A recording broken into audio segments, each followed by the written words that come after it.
Bonjour à tous et bienvenue sur Novita TV. Un immense merci à nos abonnés loyaux pour leur soutien constant. Si c'est votre première fois ici, nous sommes ravis de vous accueillir. N'oubliez pas de vous abonner et d'activer les notifications pour ne rien rater de nos nouvelles vidéos. Rejoignez notre fantastique communauté et ne manquez aucune de nos passionnantes aventures. Votre soutien est essentiel, alors cliquez sur s'abonner et partez avec nous. Bonjour et joyeux Noël à vous, chers membres de la famille, en particulier à Papa Patrick Bolima à Kisangani et à Maroy Paulin à Bukavu. Aujourd'hui, nous allons analyser la situation en République démocratique du Congo en nous concentrant sur la région de l'Est. En ce qui concerne votre question sur les décalages sur Novita, une réponse rapide à Godet Fouala Kilolo à Kasangulu. Godet, pour équilibrer l'autre vidéo, il était nécessaire que la précédente dépasse une moyenne de 300 vues ou plus avant de diffuser l'autre vidéo. L'objectif est de maintenir les statistiques de recommandation de YouTube. Plus les vidéos abordent un sujet spécifique comme la politique et que l'audience des spectateurs est encore en baisse très différente de celle de Novita 1, moins YouTube tend à les recommander. Dans le cas de Novita 1, nous avions de véritables abonnés qui partagèrent les vidéos. C'est dommage qu'ils n'aient pas encore retrouvé cette adresse. Certains membres de Novita 1 qui sont là mais ne sont plus les mêmes, notamment Marie-Christopher Kazanga, car repartir à zéro représente un véritable parcours difficile. Celui qui commence par saluer sa famille construit déjà l'unité avant la bataille. Même dans les moments les plus sombres, un joyeux Noël rappelle que la fraternité est une arme plus puissante que les fusils. Donc, chers ambassadeurs de Dieu, nous vous remercions aussi.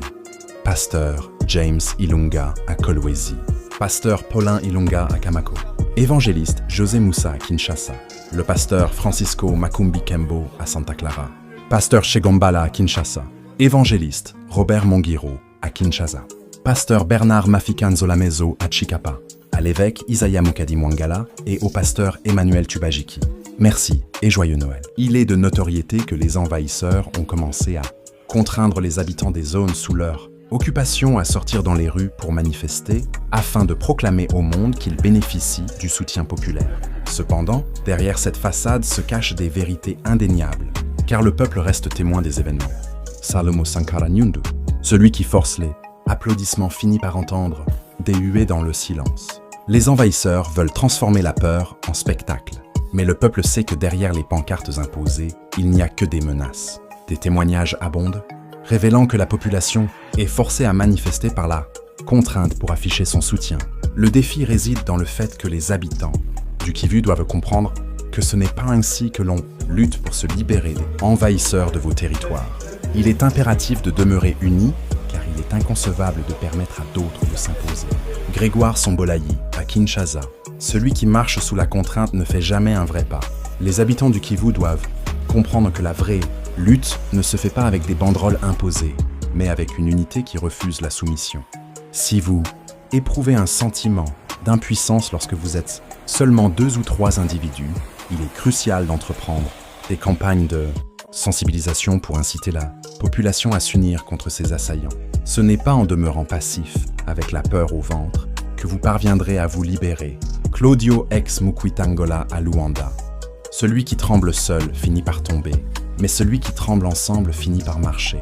La peur isolée est une prison, mais la peur partagée devient une force. Sensibiliser, unir, c'est transformer l'impuissance en résistance. Les gouvernements n'ont pas relégué leurs responsabilités à l'arrière-plan, et il est important de reconnaître qu'il existe des manœuvres en cours pour tenter de libérer toutes ces zones occupées.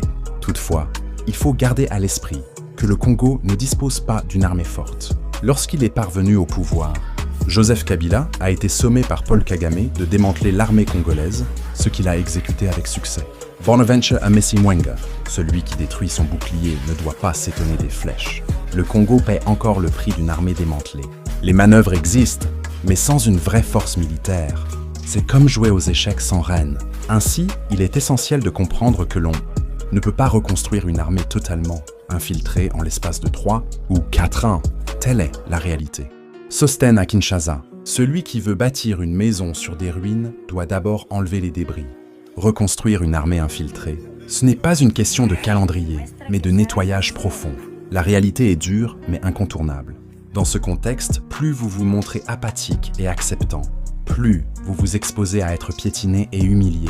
Gardez cela en mémoire, car si chacun d'entre eux vous déclare résolument qu'il ne se pliera pas aux autoritaires qui vous oppriment, vous parviendrez à vous mobiliser collectivement. Aucune armée dans le monde n'a jamais pu triompher d'une population résolue. L'histoire enseigne que les peuples finissent toujours par triompher. Cela ne doit jamais être oublié. Franklin Irunga Moanda. Celui qui se couche devant l'ennemi devient son tapis. L'histoire est claire. Aucune armée n'a jamais vaincu un peuple décidé. La passivité est une invitation à l'humiliation, mais la détermination est une promesse de victoire. Maintenant, alors que vous envahissez les rues en grand nombre, que comptez-vous dire au monde, puisque le globe entier observe et témoigne de cette population qui, jour et nuit, clame son agression, alors qu'elle est précisément celle qui soutient les mêmes agresseurs? C'est là que réside le paradoxe. Titi Chilumba en Namibie. Celui qui crie contre son bourreau tout en l'applaudissant finit par perdre sa voix. Le paradoxe est cruel, manifesté sous contrainte. C'est donner l'image d'un peuple complice. Le monde regarde, mais il faut montrer la vérité, pas le théâtre. Imposez. Réveillez-vous, chers compatriotes du Kivu. N'allez pas soutenir ces individus, malgré leurs exhortations, car ils poussent chacun à investir les rues. Celui qui refuse de se soumettre subira des conséquences. Cela doit susciter une révolte collective. Ce n'est pas en dénonçant autrui que vous apporterez une solution. Non, ce voisin qui était à la tête de ce mouvement, lui dénoncer, ce n'est pas la voie à suivre. Soyez plutôt solidaires, protégez-vous. Zoro Babel Kambulu. Celui qui dénonce son voisin finit par dîner seul. La vraie solution n'est pas de pointer du doigt, mais de se protéger ensemble. La solidarité est la seule arme qui transforme la peur en courage. Soyez davantage solidaires et défendez-vous mutuellement. Ceux qui osent organiser des manifestations contre ces occupants méritent d'être protégés, même sous la menace d'une arme. Ne laissez jamais vos adversaires vous dénoncer, car ce que vous critiquez devrait être sujet à leur défense. Il suffit de se souvenir de l'histoire du Burundi, où les mêmes Tutsis ont commencé à exterminer toute forme de résistance. Tout a été anéanti. N'oubliez pas cela, chers compatriotes du Nord et du Sud Kivu. Gomerngoma, celui qui protège son frère construit un mur plus solide que 1000 fusils. La solidarité est la seule arme qui ne s'enraye jamais. Les envahisseurs veulent diviser, mais l'histoire du Burundi rappelle que la division mène à l'anéantissement. Leçon, restez soudés, même sous la menace. Ces individus ne se présentent pas dans votre région pour vous appuyer ou vous accompagner. Ils ont des objectifs précis, éradiquer votre présence, car cette guerre est une lutte pour la terre. Ils convoitent les terres congolaises et les richesses enfouies dans le sous-sol du Congo pour établir leur État. Leur programme est manifeste. Ils peuvent vous tromper en promettant que si vous les soutenez, vous occuperez des postes dans le gouvernement futur. Mais au final, c'est votre vie que vous risquez. Voici la réalité. Mitterrand Mwanda à Boma. Celui qui promet un trône à l'esclave finit par lui creuser une tombe. Les promesses des envahisseurs sont des pièges dorés. Ils parlent de postes, mais ce qu'ils veulent, ce sont vos terres et vos vies. La réalité est simple. Leur programme, c'est votre disparition. Tous les gouvernements congolais doivent comprendre que la population du Nord et du Sud Kivu a enduré des souffrances pendant plus de 30 ans. Il est donc naturel qu'ils éprouvent de la peur, indécis entre la révolte et la soumission face à l'ennemi. Le gouvernement doit assumer ses responsabilités pour protéger ses citoyens qui doivent lutter. C'est là une nécessité impérative. Mais King Komba le sage, celui qui laisse son peuple dans la peur, finit par régner sur des fantômes. 30 ans de souffrance et toujours la même hésitation entre révolte et soumission. Le gouvernement doit comprendre que protéger le peuple n'est pas une option, mais une obligation. Bien sûr, on peut espérer un retour de la diplomatie. Les États-Unis pourraient intervenir pour instaurer l'ordre et la sécurité dans la région, mais combien de Congolais doivent périr avant leur arrivée? C'est une question à méditer pour le gouvernement. Il ne s'agit pas simplement de dire à la population de rester calme en expliquant que des actions sont en cours. Non, cher gouvernement, il est impératif d'agir. Nous sommes conscients que votre armée est affaiblie, mais vous détenez le pouvoir. Monsieur le président Tshisekedi, il est crucial de restaurer l'ordre dans cette armée, qui a été gangrenée pendant plus de 18 ans de règne de Joseph Kabila, Nono Kongolo, celui qui attend l'aide. Du voisin pendant l'incendie finit par voir sa maison brûler. Les États-Unis peuvent intervenir, mais combien de morts avant leur arrivée? Le Congo ne peut pas rester spectateur de sa propre tragédie. Tshisekedi doit restaurer une armée qui a été rongée par 18 ans de corruption. Nous reconnaissons les efforts fournis par le président Tshisekedi pour instaurer la paix dans l'est du Congo. La volonté existe, mais Monsieur le Président, soyez conscient que vous êtes également isolé. Personne ne vous soutient vraiment. Il faut le dire sans embâge, ceux qui se tiennent à vos côtés ont souvent des intérêts propres. Si vous adoptez aujourd'hui le même comportement que celui de Kabila par le passé, les Congo Sombrera, restez ferme dans votre décision de ne plus permettre les brassages et les amalgames au sein des forces armées congolaises. Cela constitue la seule voie vers une paix durable. Joseph Yoka, celui qui s'entoure de profiteurs finit par dîner seul. Tshisekedi veut la paix, mais il est isolé. Les alliés d'aujourd'hui sont souvent des opportunistes. S'ils répètent les erreurs de Kabila, le Congo sombrera. La fermeté est la seule voie. En tant que président, vous avez un travail colossal à accomplir au Congo, car la véritable réalité doit être mise en lumière. Le parcours que vous avez entamé, depuis votre accession au pouvoir, est semé d'embûches dans un pays qui a été sous le contrôle des Rwandais pendant plus de 18 ans.